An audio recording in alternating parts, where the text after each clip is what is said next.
കണ്ടുകൊണ്ട് കയറി കൂടിയ മനുഷ്യൻ 1 മണിക്കൂർ കൃത്യമായി കഴിഞ്ഞപ്പോ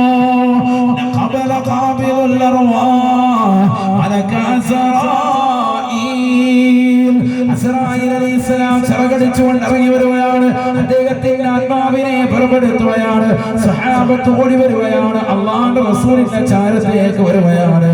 നബിയോട് പറയുകയാണ്, യാ റസൂലല്ലാഹ് തുവഫിയ ദാലിക സ്വഹാബിയു യാ ഹബീബല്ലാഹ്. 1 മണിക്കൂർ സമയം കൊണ്ട് തങ്ങൾ കൃത്യമായി ജീവിതത്തെ അടയാളപ്പെടുത്തി പറഞ്ഞ മനുഷ്യൻ ഇതാ മരണപ്പെട്ടു പോയി റസൂലേ, വഫാത്തായി പോയി റസൂലേ. അല്ലാഹുവിന്റെ റസൂൽ സഹാബത്തിനോട് പറയുകയാണ്, വിഷമിക്കണ്ട സഹാബ, ദുഃഖിക്കണ്ട സഹാബ. അദ്ദേഹത്തിന്റെ കാര്യമോർത്ത് നിങ്ങൾ ആരും ആവലാതിപ്പെടേണ്ടതില്ല. അദ്ദേഹത്തിന്റെ 1 മണിക്കൂർ സമയമേ ഉള്ളൂ എന്ന് പറയുകയും ആ 1 മണിക്കൂർ സമയം ഇൽമു നേടാൻ പറഞ്ഞു വിട്ടതാണ്. അദ്ദേഹം അറിവ് പഠിച്ചുകൊണ്ടിരിക്കുമ്പോഴാണ് മരണപ്പെട്ടു പോയത്. ഇന്നഹു മിൻ അഹ്ലിൽ ജന്ന, ഇന്നഹു മിൻ അഹ്ലിൽ ജന്ന. അദ്ദേഹം സ്വർഗാവകാശിയാണ്. സ്വർഗത്തിലാണ് എത്തിയിട്ടുള്ളത് എന്ന് ഹബീബ് മുഹമ്മദ് മുസ്തഫ. ഇൽമിന്റെ മജ്ലിസിൽ വന്നു ചേർന്നിട്ടുള്ള സഹോദര സഹോദരി, നീ ഇരിക്കുന്നത് സ്വർഗീയമായ ഉദ്യാനമാ. ഇവിടെ വെച്ച് മരണപ്പെട്ടാൽ പോലും നിനക്ക് സ്വർഗമാണ്, സ്വർഗമാണ്. ഹബീബുനാ ശഫീഉനാ റസൂലുള്ളാഹി.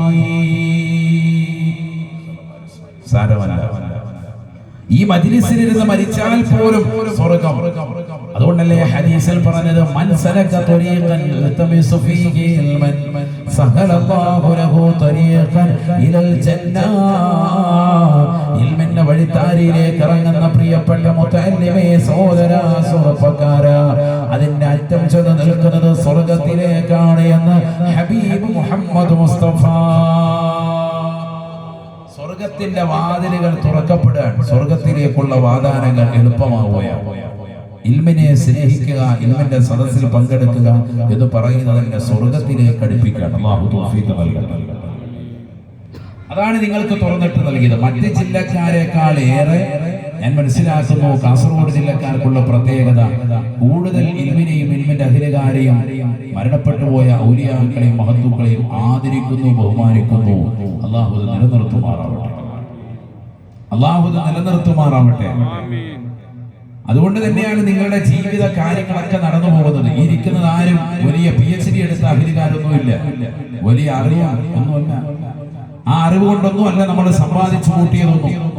നമുക്ക് കിട്ടിയിട്ടുള്ള നിഅമത്തുകൾ 30 വർഷങ്ങൾ 40 വർഷങ്ങൾക്ക് മുമ്പ് 000 ആയിരുന്ന ആളുകളായിരുന്നു ഭൂരിഭാഗം. വീടില്ല, കാറില്ല, വാഹനങ്ങളില്ല, ഭൂമിയില്ല, സ്വത്തില്ല, സമ്പാദ്യമില്ല, നല്ലൊരു ജോലിയില്ല. 30-40 വർഷങ്ങൾക്കിപ്പുറം 2024 നീ എത്തിയപ്പോ അല്ലാഹു നിനക്ക് മനോഹരമായ വീട് നൽകി, നല്ലൊരു വാഹനം നൽകി, നല്ലൊരു ഭാര്യയെ നൽകി, നല്ല സന്താനങ്ങളെ നൽകി, ആവശ്യത്തിനുള്ള പണം അല്ലാഹു നിനക്ക് നൽകി.